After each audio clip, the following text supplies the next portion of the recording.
Break के बाद एक बार फिर से आप सभी का स्वागत है। हम आपको दिखा रहे हैं हमारा खास शो खुशहाल हरियाणा, जिसमें हम आपको बताएंगे कि इस शो के जरिए कि कैसे मुख्यमंत्री मनोहर लाल के नेतृत्व में हरियाणा आगे बढ़ रहा है, देश की तरक्की में कैसे अपना योगदान दे रहा है। इसके अलावा राज्य और जनता के हित में शुरू की गई सीएम मनोहर लाल की कई योजनाओं की राष्ट्रीय स्तर पर तारीफ हो रही है। तो आइए शुरुआत करते इस खास शो की।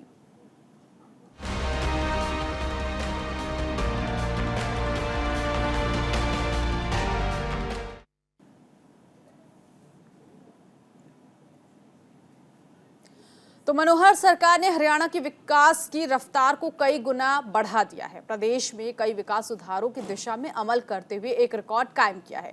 बुनियादी ढांचे के विकास के मामले में प्रदेश खुशहाल हरियाणा की तरफ तेजी से अग्रसर है। इस सफलता का श्रेय निश्चित तौर पर मुख्यमंत्री मनोहर लाल की दूरदर्शी सोच को जाता है, क्योंकि मुख्यमंत्री ने न सिर्फ बुनियादी ढांचे के विकास के लिए फंड का आवंटन बढ़ाया, बल्कि कई नई विकास परियोजनाओं की इस तरह से स्थापना की जिससे हरियाणा का सर्वांगीण विकास सुनिश्चित किया जा सके। इसी कड़ी में सीएम मनोहर लाल ने जहां एक तरफ डिपो धारकों से संवाद किया, तो वहीं दूसरी तरफ मंत्रिमंडल की बैठक में शिक्षक तबादला नीति 2023 को मंजूरी दी। ये रिपोर्ट देखिए।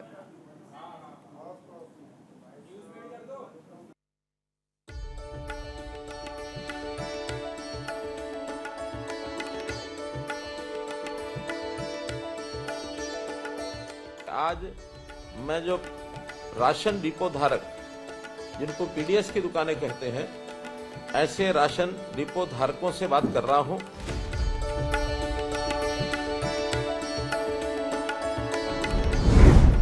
डिपो धारकों से सीएम का संवाद। डिपो धारकों को मनोहर सौगात। टेक्नोलॉजी ने राशन डिपो का काम किया आसान।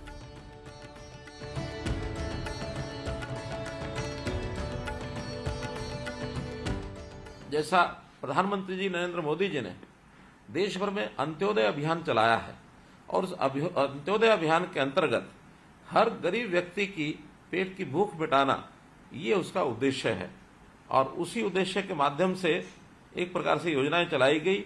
और मैं यदि कोविड-19 जो महामारी फैली थी उस समय की अगर चर्चा करता हूं, तो दरिद्र नारायण को जो भी सहायता आपके माध्यम से दी गई, बहुत बड़ा काम प्रधानमंत्री गरीब कल्याण अन्न योजना के माध्यम से वो किया गया।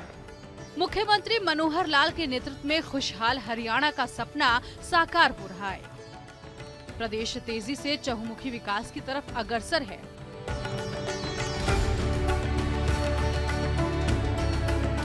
सीएम मनोहर लाल इसी कड़ी में प्रदेश की जनता से सीधा संवाद कर रहे हैं और प्रदेशवासियों के लिए सौगातों की झड़ी लगा रहे हैं। एक तरफ जहां सीएम मनोहर लाल ने राशन डिपो धारकों से संवाद किया, तो वहीं दूसरी तरफ शिक्षक तबादला नीति 2023 को मंजूरी दे दी। जिनको राशन पहुंचाया जाता है, जो गरीब लोग हैं, ऐसी संख्या लगभग 32 लाख के आसपास है, जो कि हमारे हरियाणा प्रदेश की कुल मिलाकर के लगभग 45% ये जनसंख्या हिस्सा बनती है। अब आप एक सेवा के नाते से इधर सरकार से जुड़े हैं और उधर सरकारी योजना के जो लाभार्थी हैं उनके साथ आप जुड़े हैं, सरकार की योजना का सीधा लाभ उन तक पहुंचाते हैं। एक प्रकार का आप अपना व्यवसाय भी करते हैं और एक सेवा का काम भी उनके साथ मिलकर के करते हैं। इसी कड़ी में मुख्यमंत्री मनोहर लाल ने सीएम विशेष चर्चा कार्यक्रम के तहत राशन डिपो धारकों से ऑडियो कॉन्फ्रेंसिंग के जरिए सीधा संवाद किया। अब आप एक सेवा के नाते से इधर सरकार से जुड़े हैं और उधर सरकारी योजना के जो लाभार्थी हैं उनके साथ आप जुड़े हैं। मुख्यमंत्री ने डिपो मालिकों का कमीशन 1.5 रुपए से बढ़ाकर 2 रुपए कर दिया है। साथ ही उन्होंने कहा कि हरियाणा सरकार डिपो धारकों को कमीशन देगी अगर कोई कमी होगी। मुझे ये भी ध्यान है कि आपके राशन की दुकान के कारण से हो सकता है आपका व्यवसाय उतना ज्यादा न चल पाता हो, आपको अतिरिक्त आय कैसी हो, इसकी भी समय समय पर चिंता करते हैं। आपकी जो नई योजनाएं हैं उन योजनाओं के ऊपर भी आपको सुझाव देंगे, उसके ऊपर हम काम करेंगे। मुख्यमंत्री ने कहा कि प्रधानमंत्री गरीब कल्याण अन्न योजना के तहत राज्य के लगभग 32 लाख परिवारों को पीडीएस योजना का लाभ मिल रहा है। हमारी सरकार ने सार्वजनिक वितरण प्रणाली को सरल बनाने के लिए व्यवस्था में प्रभावी बदलाव किए हैं। मैं जो राशन डिपो धारक, जिनको पीडीएस की दुकानें कहते हैं, ऐसे राशन डिपो धारकों से बात कर रहा हूं और सरकार की जो सस्ते राशन देने की योजना है उसको राशन पहुंचाने का काम आप करते हैं। जिनको राशन पहुंचाया जाता है, जो गरीब लोग हैं, ऐसी संख्या लगभग 32 लाख के आसपास है, जो कि हमारे हरियाणा प्रदेश की कुल मिलाकर के लगभग 45% ये जनसंख्या हिस्सा बनती है। अब आप एक सेवा के नाते से इधर सरकार से जुड़े हैं और उधर सरकारी योजना के जो लाभार्थी हैं उनके साथ आप जुड़े हैं, सरकार की योजना का सीधा लाभ उन तक पहुंचाते हैं।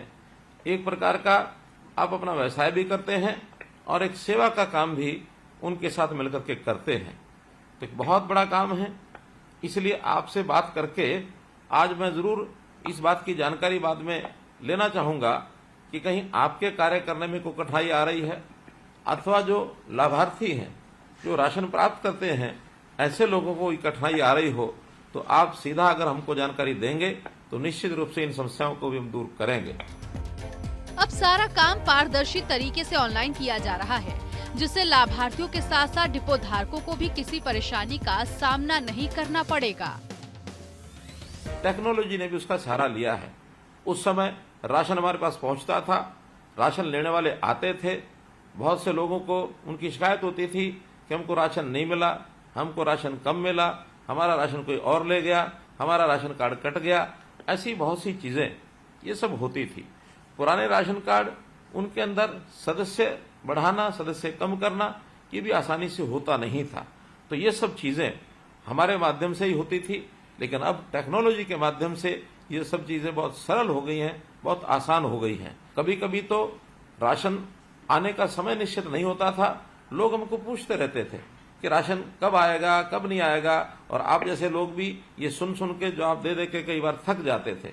लेकिन अब टेक्निकल तौर पर हमने जब भी राशन की सप्लाई आपकी दुकान पर होती है, उसी समय एसएमएस करके मोबाइल के माध्यम से उनको संदेश दे दिया जाता है कि अब राशन पहुंच गया है दुकान पर, आप अपना जाकर के राशन प्राप्त कर सकते हैं। तो इस प्रकार ये जो सिस्टम बने हैं, इस सिस्टम ने आपके काम को भी सरल किया है और सरकार के काम भी सरल किया है, उपभोक्ता जो है उसके काम को भी सरल किया है। आप सब लोग लगभग 9,434 जो दुकानें स्वचालित जो पीडीएस की दुकानें हैं, उन मशीनों के माध्यम से पीओएस का जो मशीनों का उपयोग करते हैं, वो पीओएस की दुकान जो मशीनें हैं वो भी आपको उपलब्ध करा दी गई हैं, इसलिए कोई कठिनाई आती नहीं है। मुझे खुशी है इस बात की कि हमने इस बार जो एक आदेश निकाला है कि राशन की दुकानें, ये भी महिला सशक्तिकरण के नाते से जो प्रयोग किया कि 33% महिलाओं को राशन की दुकानें दी जाएंगी। तो जो नई राशन की दुकानें खुलेंगी उसमें महिलाएं अगर अप्लाई करती हैं तो प्राथमिकता के तौर पर उनको जो है वो दिया जाता है। डिपो होल्डरों ने वार्ता के दौरान कमीशन दरों को बढ़ाने और कमीशन भुगतान में देरी की समस्या को उठाया। इस पर तत्काल ध्यान देते हुए मुख्यमंत्री ने ये घोषणाएं की। उनका कहना था कि डिपो धारकों को राशन के साथ साथ समय पर कमीशन भी मिलेगा। महीने के अंत में डिपो धारकों को राशन का कमीशन मिलेगा। मुझे ये भी ध्यान है कि आपके राशन की दुकान के कारण से हो सकता है आपका व्यवसाय उतना ज्यादा न चल पाता हो, आपको अतिरिक्त आय कैसी हो, इसकी भी समय समय पर हम चिंता करते हैं। आपकी जो नई योजनाएं हैं, उन योजनाओं के ऊपर भी आप कोई सुझाव देंगे, उसके ऊपर हम काम करेंगे। आप उसके अतिरिक्त कोई ना कोई और अपना काम कर ही रहे होंगे, अन्यथा राशन की दुकान के साथ साथ अन्य कोई काम भी करें। इसलिए आपकी खुशहाली, उसमें मैं समाज की खुशहाली देखता हूं। आप खुशहाल बने और आपका व्यवहार निश्चित रूप से सरकार की योजनाओं को भी प्रभावित करता है, क्योंकि भले आप सरकारी राशन की दुकान का काम करते हैं, लेकिन लोगों के मन में ये सरकारी राशन की बजाय दुकान को ही सरकारी कह दिया जाता है कि ये सरकारी दुकान का राशन है। तो सरकारी राशन का दुकान होना एक बात है, राशन का सरकारी दुकान में होना ये दूसरी बात है। जो लोगों को लगता है कि आपकी दुकान सरकारी दुकान है, तो जो आपकी छवि है वो सरकार की छवि बनेगी। और मैं आपको आपके इस आत्मविश्वास को, यानी जो समाज में भी आप आत्मविश्वास भरते हैं, उस योजना को भी, मैं उस काम को भी आपकी सराहना करता हूं और आपका धन्यवाद करता हूं। नई टीचर ट्रांसफर पॉलिसी को मंजूरी। इसी कड़ी में एक और सौगात देते हुए हरियाणा मंत्रिमंडल ने शिक्षक तबादला नीति 2023 को मंजूरी दे दी है, जिसके तहत जो शिक्षक राज्य में नूह और मोरनी क्षेत्रों में सेवा करना चाहेंगे, उन्हें अतिरिक्त वेतन भत्ता मिलेगा। शैक्षणिक हितों की रक्षा करना उद्देश्य। नई नीति का उद्देश्य छात्रों के शैक्षणिक हितों की रक्षा करना और कर्मचारियों के बीच निष्पक्ष और पारदर्शी तरीके से नौकरी की संतुष्टि का वातावरण सुनिश्चित करना है। नई पॉलिसी में राज्य शिक्षक पुरस्कार और राष्ट्रीय शिक्षक पुरस्कार के आधार पर जोन और अंकों की अवधारणा को समाप्त किया गया है। इसके साथ ही नई पॉलिसी के तहत टीचर्स अपने कार्यकाल के दौरान एक स्कूल में अधिकतम 5 साल तक रह सकता है। नई पॉलिसी में विधवाओं के लिए श्रेणीबद्ध तरीके से एक अतिरिक्त प्रावधान किया गया है। इसके साथ ही पात्र रेगुलर टीचर्स और गेस्ट टीचर से कम 10 शैक्षणिक ब्लॉक का विकल्प मांगा जाएगा। नियमित और अतिथि शिक्षकों दोनों की पसंद पर विचार करके प्रत्येक पद के लिए, प्रत्येक ब्लॉक के लिए सामान्यीकरण किया जाएगा। उन सभी पुरुषों और महिला शिक्षकों को अधिकतम 5 अंक दिए जाएंगे जिनके पति पत्नी सरकारी नौकरी कर रहे हैं।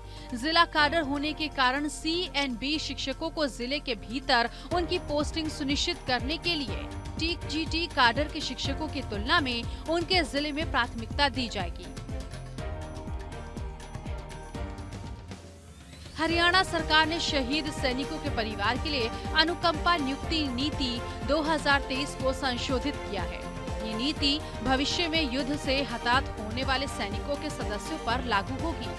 संशोधित नीति के अनुसार युद्ध के दौरान शहीद होने वाले शहीदों के आश्रितों को अनुकंपा नियुक्ति प्रदान की जाएगी। इसके अलावा अब अनुकंपा नियुक्ति नीति के पात्र परिवार के सदस्यों की परिभाषा को भी बढ़ाया गया है।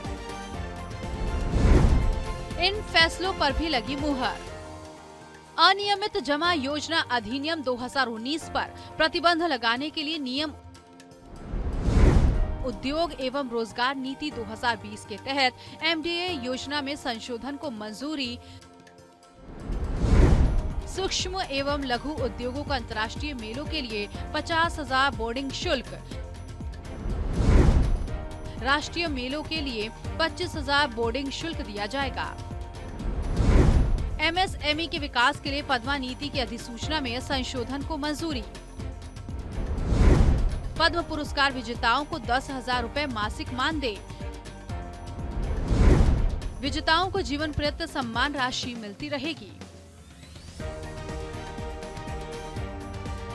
कुल मिलाकर मुख्यमंत्री मनोहर लाल सबका साथ सबका विकास के सिद्धांत पर चलते हुए आमजन की सेवा कर रहे हैं। हरियाणा में मुख्यमंत्री ने एक समान विकास की विचारधारा को आगे बढ़ाया है, जिसकी वजह से हरियाणा खुशहाली की ओर अग्रसर है। Bureau report, news India. और इसी के साथ इस बुलेटिन में अभी के लिए बस इतना ही। नमस्कार।